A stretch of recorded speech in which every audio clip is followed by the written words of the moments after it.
Hello students, welcome to the part 10 of partnership final accounts, and today we are going to learn about the problem solving of retirement of a partner. Earlier we have solved the problems on admission of a partner and normal partnership final accounts, but now we are going to learn about the how to prepare the profit and loss statement, columnar profit loss statement for retirement of a partner. So we are going to learn how to calculate the amount due to the retiring partner, interest on his loan after calculation of amount due to him, and other adjustments. So this is the question.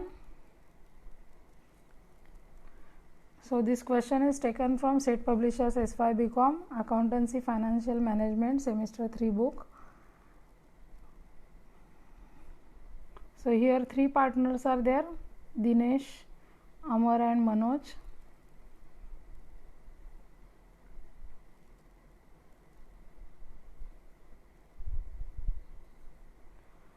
And these are the adjustment. I have sent already the PowerPoint presentation to you on WhatsApp. So take down the problem first and then solve this problem.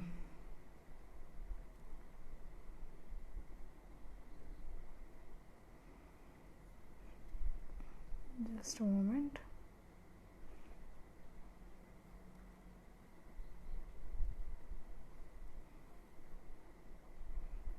I wanted that pointer.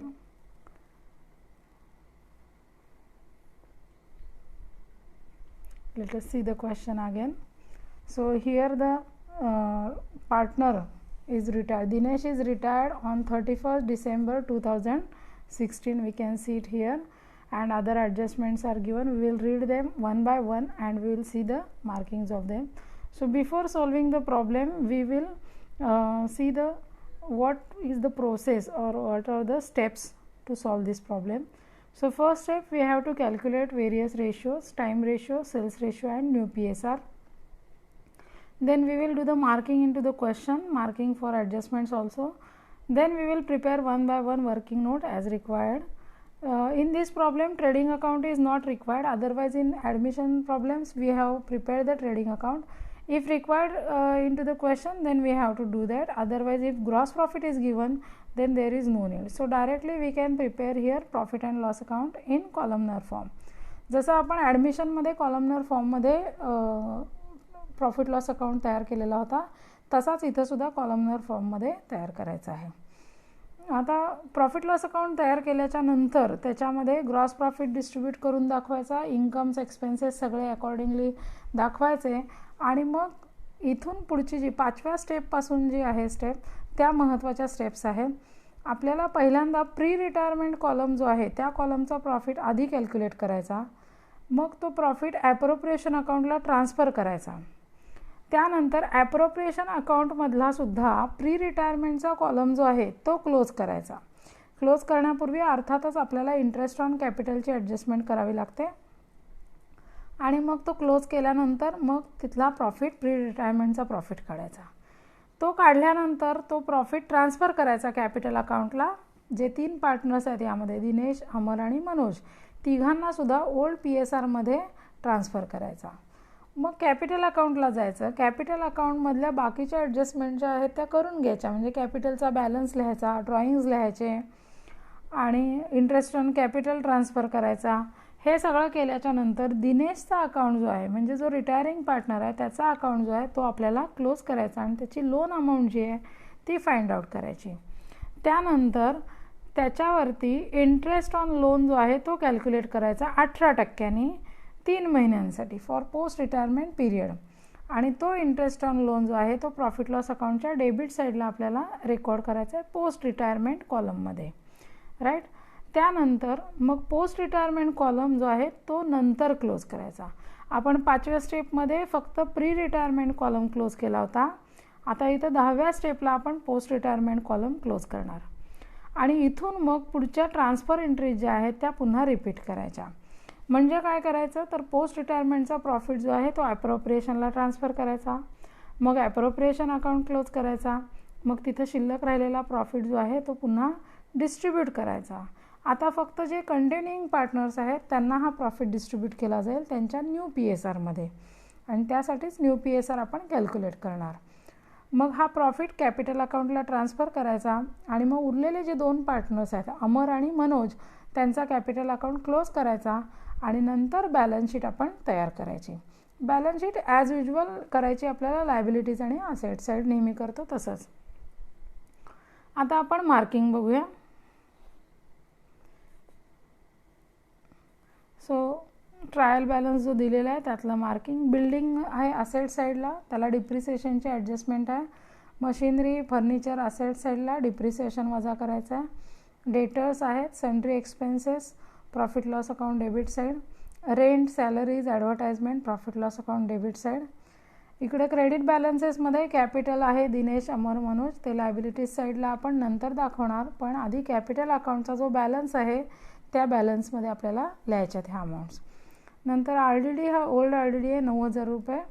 Loan from अमर म्हणजे हा partner आहे अमर आणि त्याला दिलेलं loan जे आहे ते 1,50,000, त्याच्यावरती इंटरेस्टची ॲडजस्टमेंट आहे. त्यानंतर क्रेडिटर्स लायबिलिटीज साईडला लिहायचे आहेत. ग्रॉस प्रॉफिट दिला आहे 14,25,000, तर तो सेल्स रेशोमध्ये आपल्याला डिस्ट्रीब्यूट करायचा आहे. काही वेळेला सेल्स रेशो दिला जात नाही किंवा कॅल्क्युलेट करता येत नाही, सेल्सचे डिटेल्स दिले नसतील तर त्यावेळेला आपण तो टाईम रेशोमध्ये डिस्ट्रीब्यूट करतो. देन बिल्स पेएबल लायबिलिटीज साईडला. Carriage outward profit loss account debit side. Insurance profit loss account debit side. Salesman commission profit loss account debit side. आता हे डिस्ट्रीब्यूट करत असताना पुन्हा तुम्हाला टाईम रेशो आणि सेल्स रेशो वापरावा लागणार आहे, तर कोणता रेशो कशाला वापरायचा ते पण आपण बघूया. स्टॉक दिला आहे तो असेट साईडला. 12% इन्व्हेस्टमेंट्स सांगितल्यात आणि कंसामध्ये तारीख दिलेली आहे 1/4/2016 ह्या इन्व्हेस्टमेंट खरेदी केलेली आहे. सो पूर्ण वर्षभराचा यावरचा इंटरेस्ट जो आहे तो कॅल्क्युलेट करायचा. सेल्फ एव्हिडंट ॲडजस्टमेंट आहे. इकडे क्रेडिट साईडला बघा इंटरेस्ट ऑन इन्व्हेस्टमेंट दिसतो आहे 12,000, म्हणजे यावरचा इंटरेस्ट मिळाला आहे 12,000 रुपये मिळाला आहे. आपल्याला तेवढाच इंटरेस्ट होता की आणखी मिळायला हवा हे शोधून काढायचं आहे. त्यानंतर कॅश ॲट बँक आहे ते असेट साईडला दाखवायचं. Bills receivable asset side. Drawing जे आहेत ते कॅपिटल अकाउंटच्या इथे चुकून क्रेडिट झालेलं आहे, कॅपिटल अकाउंटच्या डेबिट साईडला ते पाहिजे, डेबिट साईड. ओके. त्यानंतर बॅड डेट्स जे आहेत ते प्रॉफिट लॉसच्या डेबिट साईडला. आता इथं बॅड डेट्स होते, मगाशी ओल्ड RDD होता, तर न्यू RDD आहे का, फर्दर बॅड डेट्स आहेत का हे बघून त्याची ॲडजस्टमेंट आपण करणार आहोत. त्यानंतर इंटरेस्ट ऑन इन्व्हेस्टमेंट ते पुरेसे आहेत की आउटस्टँडिंग आहेत बघितलं पाहिजे. अदर इन्कम दिला आहे तो प्रॉफिट लॉस क्रेडिट साईडला दाखवायचा. बँक लोन 3 लाखाचा आहे, त्याची तारीख आहे 31/3/2017 घेतलं आहे लोन, म्हणजे वर्षाच्या शेवटच्या दिवशी घेतलं आहे, तर त्याच्यावरती इंटरेस्ट कॅल्क्युलेट केला जाणार नाही. 31 डिसेंबर 2016 दिनेश रिटायर झालेला आहे आणि following adjustments are given to us. Goodwill of the firm was valued at ₹2,40,000. Goodwill 2,40,000चं इथे व्हॅल्युएशन केलेलं आहे. आता पुढं म्हटलेलं नाही की गुडविल राईट ऑफ केलं किंवा काही असं म्हटलेलं नाही, त्यामुळं आपण त्यांच्या PSRमध्ये हे गुडविल क्रिएट करायचं, म्हणजेच कॅपिटल अकाउंटच्या क्रेडिटला दाखवायचं आणि नंतर असेट साईडला ते गुडविल दाखवायचं. सो त्याची जर्नल एंट्री जी येते ती goodwill account debit to capital accounts अशी जर्नल एंट्री येते. Then balance of Dinesh capital account after all adjustment was to be transferred to his loan account carrying interest at the rate of 18% per annum. दिनेशला जेवढी काही amount due असणार आहे त्याच्या capital अकाउंटमध्ये शेवटी जो काय बॅलन्स येईल सगळ्या ॲडजस्टमेंट केल्याच्या नंतर ती त्याच्या लोन अकाउंटला ट्रान्सफर करा असं म्हटलेलं आहे. आणि जोपर्यंत तुम्ही त्याचे ते पैसे देत नाही तोपर्यंत त्याला 18% पर ॲनम प्रमाणे इंटरेस्ट द्या. तर हा इंटरेस्ट जो आहे तो आपल्याला पोस्ट पिरियडमध्ये रेकॉर्ड करायचा आणि दिनेशची लोनची जी अमाऊंट येते ती आपल्याला लायबिलिटीज साईडला रेकॉर्ड करायची आहे. Then depreciate fixed assets at 12% per annum. 12% प्रमाणे तिन्ही असेट्स जे आहेत त्याच्यावरती डिप्रिसिएशन काढणार आहोत आणि ते प्रॉफिट लॉस डेबिट साईडला दाखवायचं आणि असेट साईडला वजा करून दाखवायचं. Write off further bad debts 12,000. 12,000चे bad debts further bad debts सांगितलेले आहेत. जुने बॅड डेट्स पण आहेत 6,000चे आणि प्रोव्हिजन मात्र कमी आहे. त्यामुळं आपण हे old bad debts plus new bad debts minus provision या पद्धतीने ॲडजस्टमेंट ही करणार आहोत. Provide interest on capital at the rate of 9% per annum and on loan at the rate of 6% per annum. So interest on capital 9% प्रमाणे द्यायचं आहे. आता जो दिनेश रिटायर होणार आहे त्याला त्याच्या डेट ऑफ रिटायरमेंटपर्यंतच इंटरेस्ट ऑन कॅपिटल दिलं जाईल आणि बाकीच्यांना मात्र वर्षभराचं इंटरेस्ट दिलं जाईल. अमरचं लोन आहे तर त्या लोनवरती 6% त्याला इंटरेस्ट दिला जाईल. तर तो 6% इंटरेस्ट कॅल्क्युलेट करायचा आणि टाईम रेशोमध्ये डिस्ट्रीब्यूट करायचा. During the year gross profit ratio is remained constant. म्हणजे ग्रॉस प्रॉफिट रेशोचं ग्रॉस प्रॉफिट जो सेल्सवरती त्याचा रेशो आहे तो सेम आहे. म्हणजे सेल्सच्या प्रमाणात ग्रॉस प्रॉफिट आहे असं थोडक्यात त्याचा अर्थ आहे. कारण खालची ॲडजस्टमेंट बघा. Sales up to December 2016 were ₹25 lakhs and thereafter was ₹6,25,000. 31 डिसेंबरला दिनेश रिटायर झाला. रिटायरमेंटच्या तारखेपर्यंतचा सेल किती आहे? 25 लाख रुपये आणि नंतरचा सेल आहे 6,25,000. सो आपण यावरून सेल्स रेशो कॅल्क्युलेट करणार आणि ग्रॉस प्रॉफिट आणि काही एक्सपेन्सेस जे आहेत जे सेल्सवर आधारित असतात, उदाहरणार्थ carriage outward, advertisement, salesman commission, हे सगळे आपण डिस्ट्रीब्यूट करणार सेल्स रेशोमध्ये. Partners share profits and losses in the ratio of 3:2:1. तर हा ओल्ड PSR आपल्याला दिलेला आहे. यातला दिनेशचा रेशो जो आहे तो 3 आहे, म्हणजे 3/6 आहे थोडक्यामध्ये. तर हा 3 रेशो जो आहे तो आता जाणार. म्हणजे उरलेले जे पार्टनर्स राहिले, किती राहिले? 2:1 राहिला. तर तो त्यांचा न्यू PSR राहील, अमर आणि मनोजचा. ओके. वर्किंग नोट्समध्ये पहिल्यांदा आपल्याला टाईम रेशो कॅल्क्युलेट करायचा आहे. बिगिनिंग ऑफ द इयर आहे 1 एप्रिल 2014. डेट ऑफ रिटायरमेंट आहे 31 डिसेंबर 2000.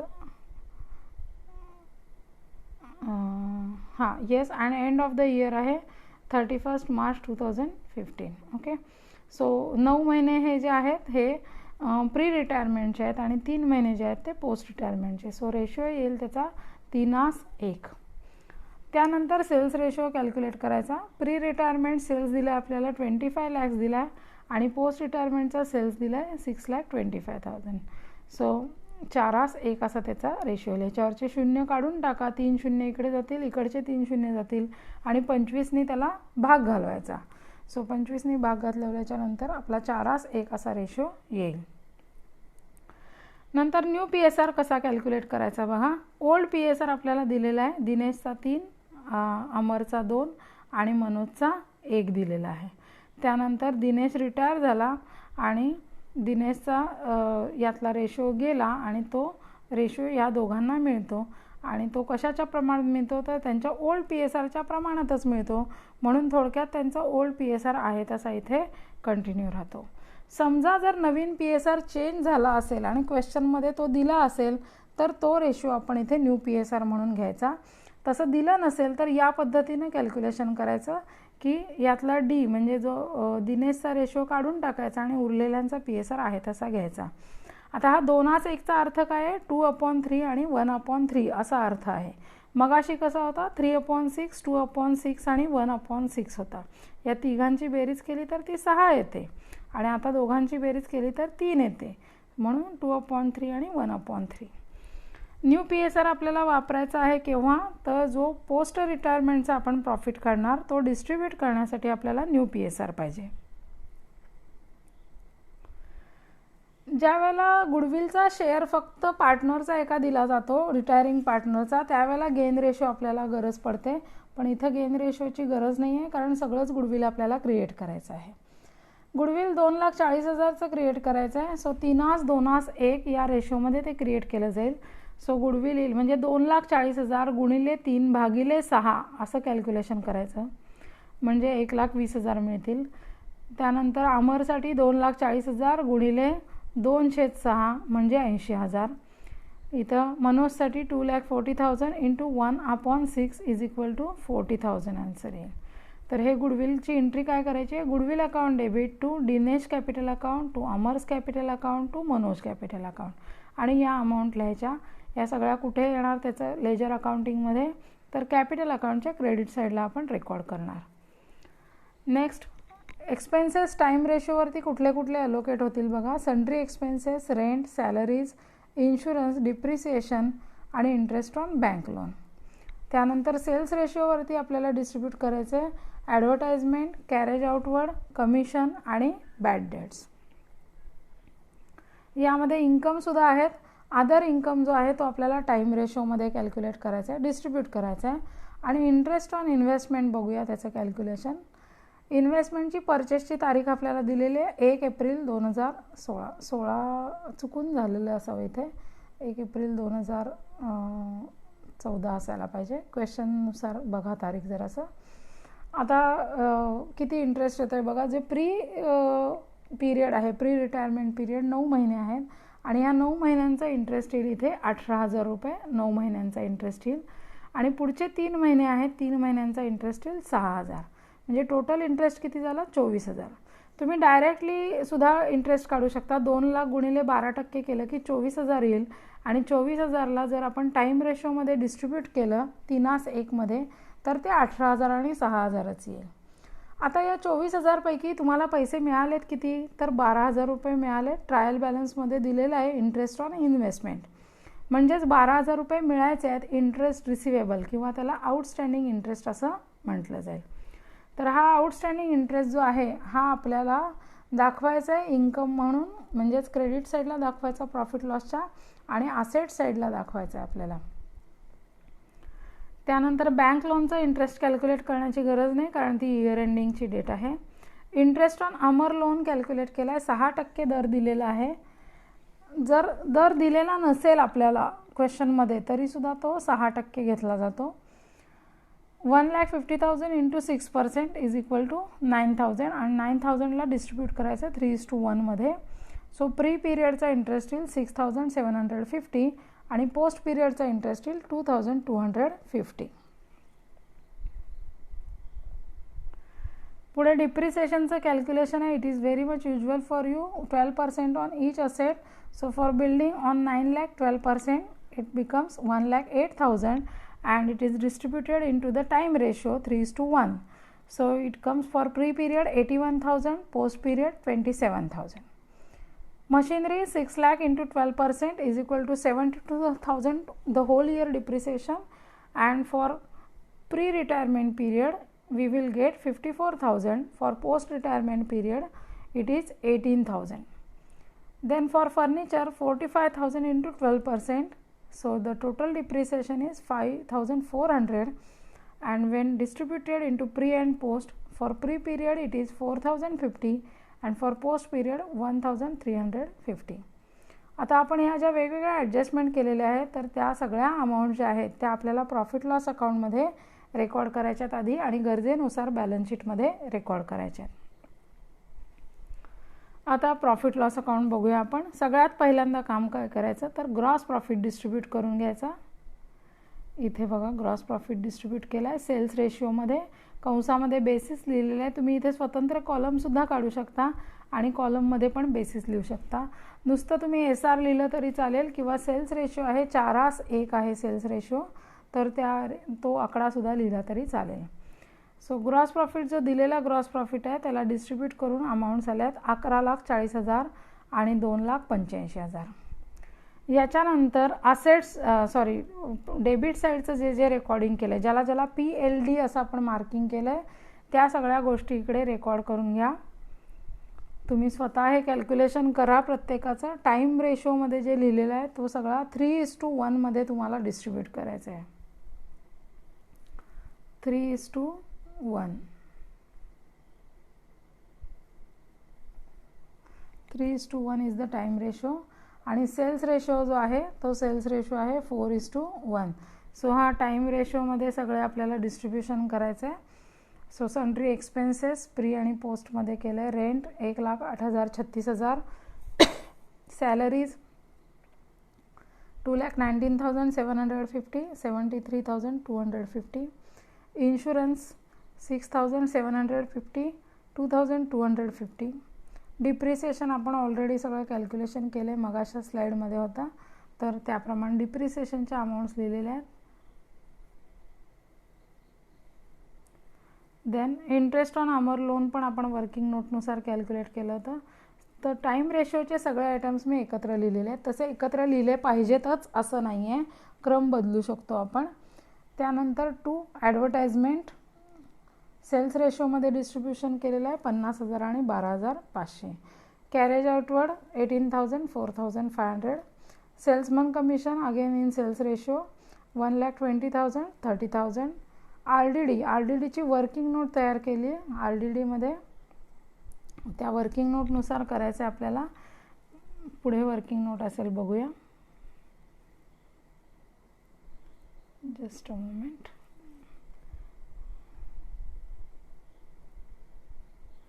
आर डी डीची वर्किंग नोट इथे दिसत नाही आहे मला, पण त्याचे 12,000 रुपये फर्दर बॅड डेट्स होते आणि ओल्ड बॅड डेट्स होते 6,000. इथे दाखवते मी करून तुम्हाला. ओल्ड बॅड डेट्स किंवा नुसतं बॅड डेट्स लिहिले तरी चालतील.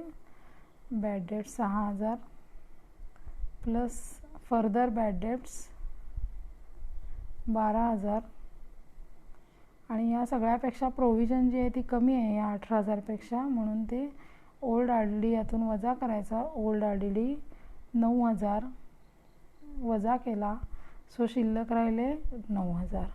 आणि या 9,000ला आपण जो सेल्स रेशो आहे 4:1 मध्ये आपण डिस्ट्रीब्यूट केलेला आहे.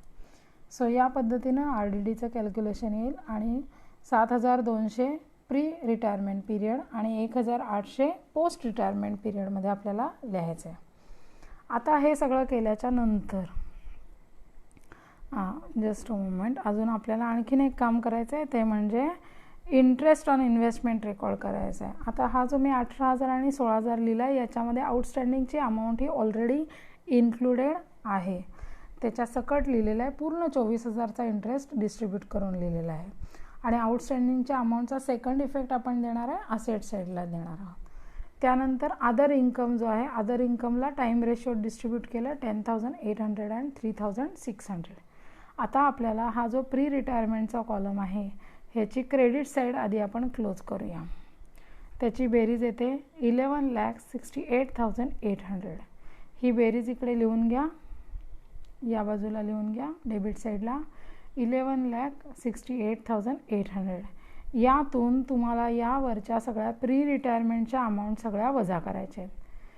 31,500, 1,08,000 आणि ह्या सगळ्या इथून पूर्णपणे आर डी डीपर्यंत 7,200पर्यंतच्या सगळ्या अमाऊंट वजा करायच्या.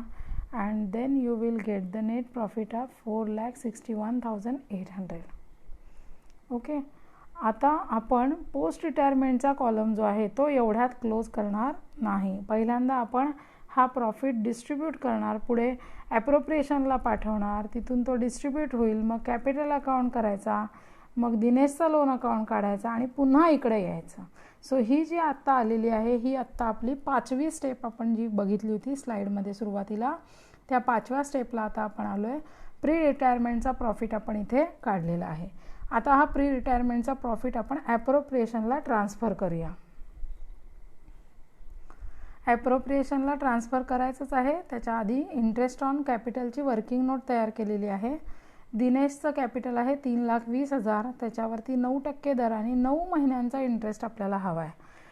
पूर्ण वर्षाचा इंटरेस्ट त्याला द्यायचा नाही आहे कारण तो 31 डिसेंबरलाच रिटायर झालेला आहे. सो त्याचा इंटरेस्ट ऑन कॅपिटल येईल 21,600. तो लिहिताना आपल्याला प्रीच्या कॉलममध्ये लिहायचा आहे. त्यानंतर अमरचा इंटरेस्ट येतो आहे 24,300. त्याला डिस्ट्रीब्यूट करायचं टाईम रेशोमध्ये, म्हणजेच पहिल्या 9 महिन्यांचा इंटरेस्ट आणि 3 महिन्यांचा इंटरेस्ट. सो 9 महिन्यांचा इंटरेस्ट म्हणजे प्री रिटायरमेंटचा इंटरेस्ट 18,225. पोस्ट रिटायरमेंटचा इंटरेस्ट 6,075. ओके. त्यानंतर मनोजचा इंटरेस्ट कॅल्क्युलेट करायचा 2,10,000 गुणिले 9% 18,900.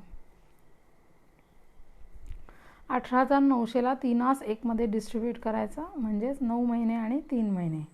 सो 14,175 प्री रिटायरमेंट आणि 4,725 पोस्ट रिटायरमेंट. हे इंटरेस्ट आपल्याला हा प्री कॉलममध्ये लिहायचा आहे. हा लिहिणार प्री कॉलममध्ये आणि हा लिहिणार प्री कॉलममध्ये. अमरच्या आणि मनोजच्या या अमाऊंट, दुसऱ्या अमाऊंट ज्या आहेत त्या पोस्ट कॉलममध्ये येतील. So this is appropriation account. मगाचा जो नेट प्रॉफिट आहे तो आपण इथे ट्रान्सफर केला आहे. इकडे दुसरा कॉलम आहे अजून, तो फोटोमध्ये क्रॉप झालेला आहे. नंतर आपण पुन्हा पुढची स्लाईड बघू त्यावेळेला तुम्हाला तो दिसेल. सो इथे नेट प्रॉफिट आपण फॉरवर्ड करून घेतला. नंतर इकडे इंटरेस्ट ऑन कॅपिटलची एंट्री करायची. या अमाऊंट सगळ्या आपण कॅल्क्युलेट केल्यात. प्री कॉलममध्ये प्रीच्या अमाऊंट्स, पोस्ट कॉलममध्ये पोस्टच्या अमाऊंट्स. दिनेशला पोस्ट कॉलममध्ये इंटरेस्ट नाही कारण तो रिटायर झालेला आहे, राईट. यानंतर हा प्रीचा कॉलम आपण क्लोज करणार. ही बेरीज खाली घ्यायची, म्हणजे जी अमाऊंट आहे तीच खाली घ्यायची. 4,61,800 ती अमाऊंट इकडे कॉपी करायची आणि वरच्या सगळ्या ज्या अमाऊंट्स आहेत या 3 अमाऊंट्स इंटरेस्ट ऑन कॅपिटलच्या त्या वजा करायच्या. त्या वजा केल्याच्या नंतर आपल्याला प्री रिटायरमेंटचा प्रॉफिट आफ्टर ॲप्रोप्रिएशन मिळेल 4,07,800. तो कॅल्क्युलेट केल्याच्या नंतर त्याला डिस्ट्रीब्यूट करायचं आहे ओल्ड PSRमध्ये. ओल्ड PSR किती आहे? 3,2,1. सो 4,07,800ला 3,2,1मध्ये डिस्ट्रीब्यूट करायचं आहे. आणि हा आहे दिनेशचा प्रॉफिट, हा आहे अमरचा प्रॉफिट आणि हा आहे मनोजचा प्रॉफिट. तर तो डिस्ट्रीब्यूट करा इकडे. इथे लिहिलेले आहेत तिन्ही अमाऊंट्स, दिनेश, अमर आणि मनोज. आता हे ट्रान्सफर कुठे करायचे आहेत? तर आपल्याला कॅपिटल अकाउंटला ट्रान्सफर करायचे आहेत. कॅपिटल अकाउंट ड्रॉ करायचं. कॅपिटल अकाउंटमध्ये 3 कॉलम्स पाहिजेत आपल्याला 3 पार्टनरसाठी. त्यामध्ये पहिल्यांदा बॅलन्सची एंट्री करा. This is the first entry. 3,20,000, 2,70,000 and 2,10,000. दुसरी एंट्री करायची आपल्याला ड्रॉइंगची करायची आहे. ही पहिली एंट्री झाली. दिस इज सेकंड एंट्री.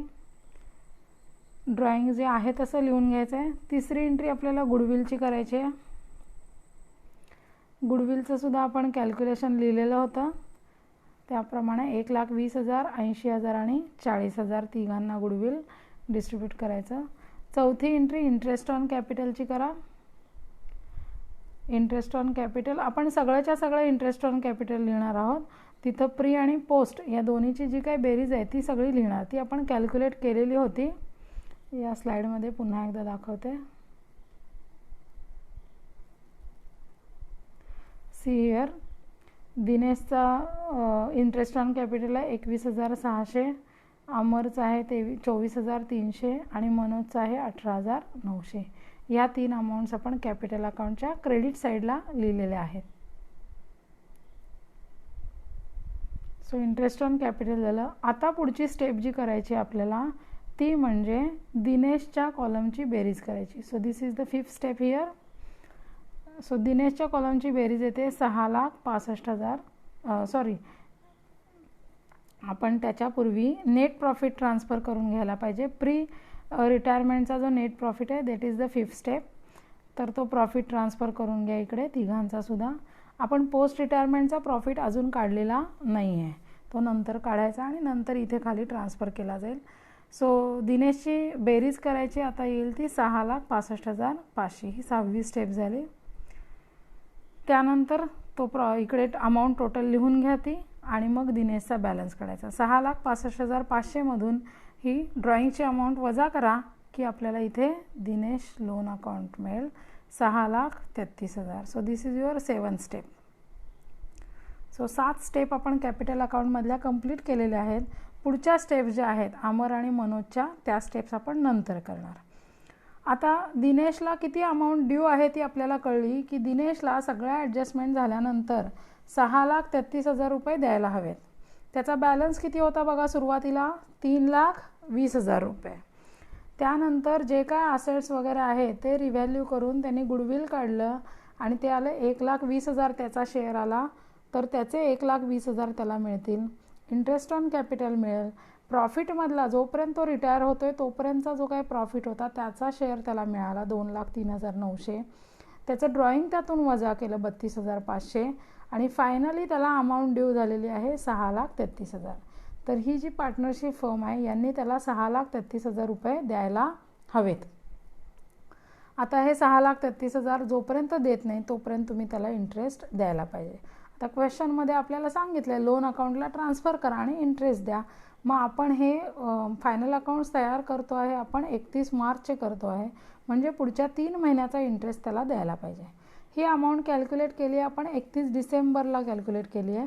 31 डिसेंबरपासून म्हणजे जानेवारी, फेब्रुवारी आणि मार्च असं 3 महिन्याचा इंटरेस्ट त्याला द्यावा लागणार आहे. तर तो इंटरेस्ट कॅल्क्युलेट करायचा आहे 6,33,000 गुणिले 18% गुणिले 312 या पद्धतीने. सॉरी, इथे बघा कॅल्क्युलेशन 6,33,000 गुणिले 18% गुणिले 312, कारण 3च महिन्याचं इंटरेस्ट आहे म्हणून. आणि ते इंटरेस्ट येते किती 28,485.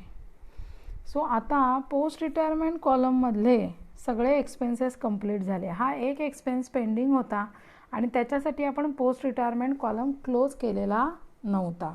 हे सगळं करेपर्यंत आता आपण 10व्या स्टेपला आलो. ज्या सुरुवातीला पॉईंट टू बी नोटेड लिहिले होते त्यामधली 10वी स्टेप आता ही आली आणि या स्टेपला आता आपल्याला पोस्ट रिटायरमेंटचा कॉलम क्लोज करायचा आहे.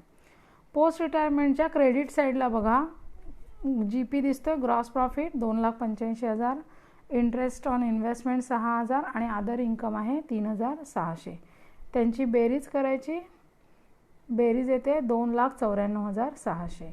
बेरीज इकडे कॉपी करून घ्या डेबिट साईडला आणि या बेरजेतून या इंटरेस्ट ऑन लोनपर्यंतचे सगळे खर्च वजा करा. Starting from sundry expenses. पहिला खर्च आहे तुमचा sundry expenses, rent, salary, insurance, depreciation, interest on अमर्स loan, advertisement, carriage outward, salesman commission, RDD आणि हा इंटरेस्ट ऑन दिनेश लोन. हे सगळं वजा करा म्हणजे तुम्हाला पोस्ट रिटायरमेंटचा प्रॉफिट मिळेल. मगाशी इथे प्री रिटायरमेंटचा प्रॉफिट काढला होता, आता हा पोस्ट रिटायरमेंटचा प्रॉफिट आहे 46,715. 46,715. ओके. आता हा प्रॉफिट आपल्याला ट्रान्सफर करायचा आहे प्रॉफिट अँड लॉस ॲप्रोप्रिएशन अकाउंटला. सो प्रॉफिट लॉस ॲप्रोप्रिएशनला आपण इथे हा ट्रान्सफर केला आहे 46,715. हा मगाचा होताच. मगाच्या स्लाईडमध्ये बघा हा कॉलम तुम्हाला दिसत नव्हता, आता कॉलम तो दिसतोय. बाकी इंटरेस्टची एंट्री ऑलरेडी आपण केलेली आहे, पोस्ट कॉलममधली इंटरेस्टची एंट्री केली आहे. सो आता आपण पोस्ट कॉलम क्लोज करू शकतो. सो पोस्ट कॉलमची बेरीज खाली लिहा 46,715. इथे थोडंसं खाडाखोड झाली होती म्हणून वरती अमाऊंट लिहिली आहे, ती खाली बरोबर लिहा तुम्ही. आता 46,715 इकडे कॉपी करा आणि इकडे पोस्ट कॉलमची जी काय वरची बेरीज आहे म्हणजे काय तर इंटरेस्ट ऑन कॅपिटल त्यातून वजा करा. 46,715 वजा 6,075 वजा 4,725. आता तुम्हाला पोस्ट रिटायरमेंटचा प्रॉफिट आफ्टर ॲप्रोप्रिएशन मिळेल आणि हा प्रॉफिट आहे 35,915 प्रॉफिट आहे. या 35,915ला आता तुम्हाला न्यू PSR मध्ये डिस्ट्रीब्यूट करायचं आहे. बघूया डिस्ट्रीब्युशन. हा न्यू PSR आहे 2/1. कोणाचा आहे तर अमर आणि मनोजचा आहे. So Amar will get 23,943 and Manoj will get 11,972. So let us give it to them. इथे बघा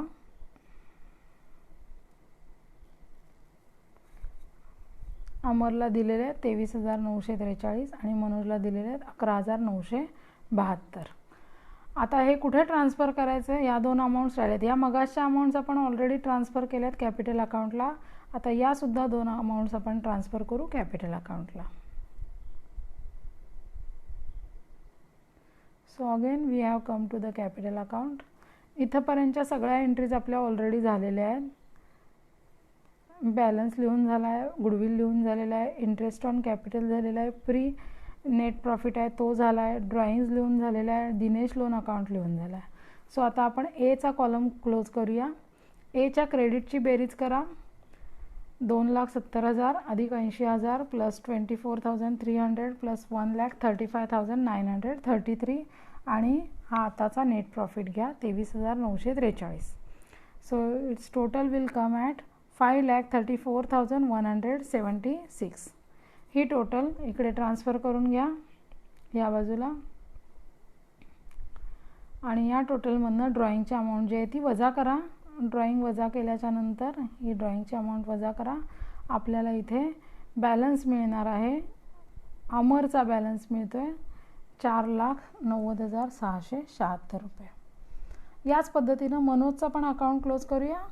मनोजकडे बॅलन्स आहे 2,10,000, गुडविल आहे 40,000, interest on capital 18,900, net profit pre रिटायरमेंटचा त्याला मिळाला आहे 67,967 आणि पोस्ट रिटायरमेंट कालावधीसाठी मिळाला आहे 11,972.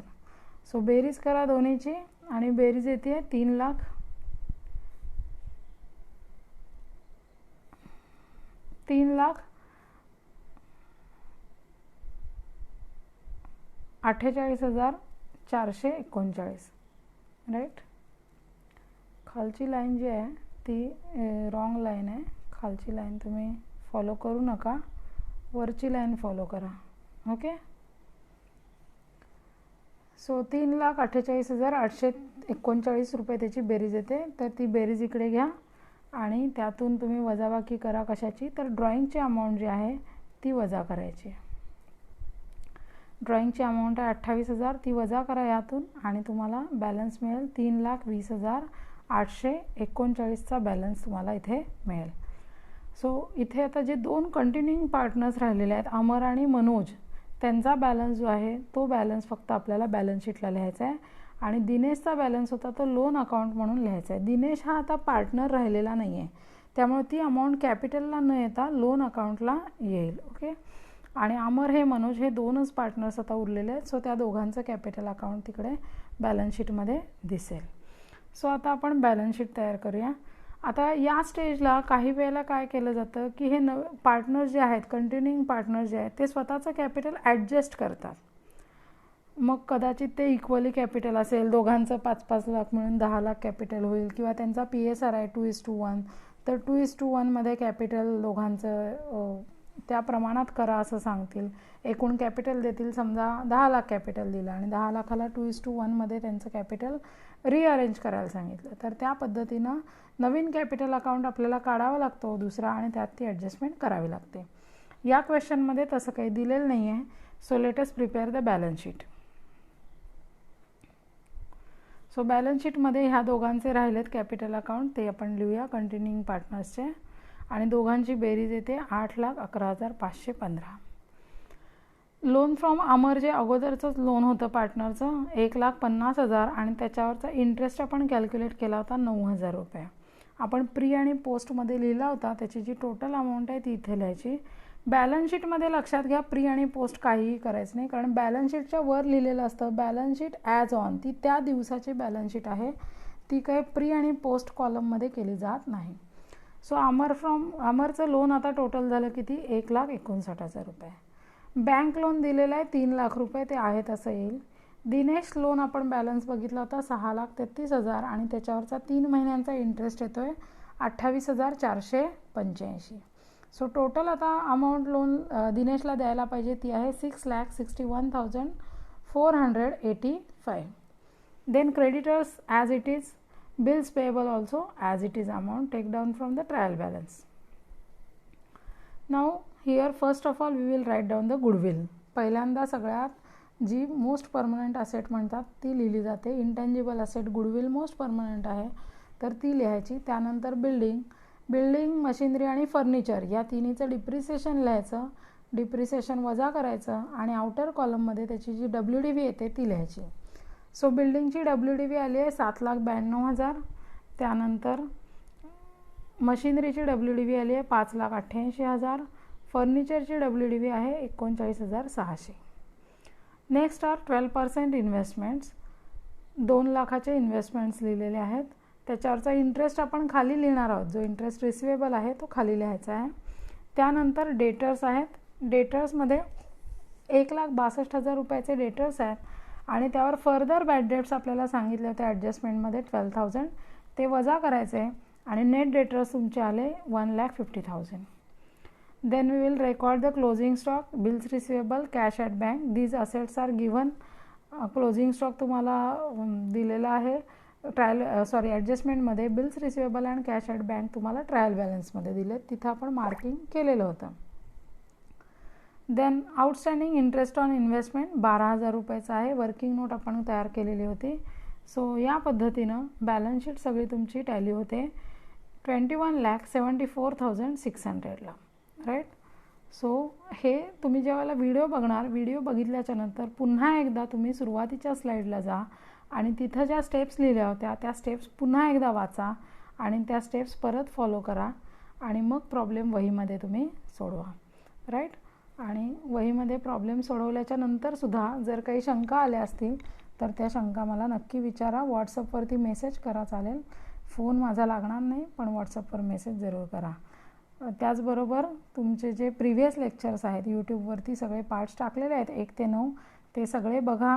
त्यात सांगितलेले सगळे प्रॉब्लेम्स तुमच्या वहीमध्ये लिहा. वह्या तुमच्या तयार ठेवा. जेव्हा तपासायला मागवल्या जातील वह्या तेव्हा त्या तपासाव्या लागतील. Okay. So thank you very much and have a nice day.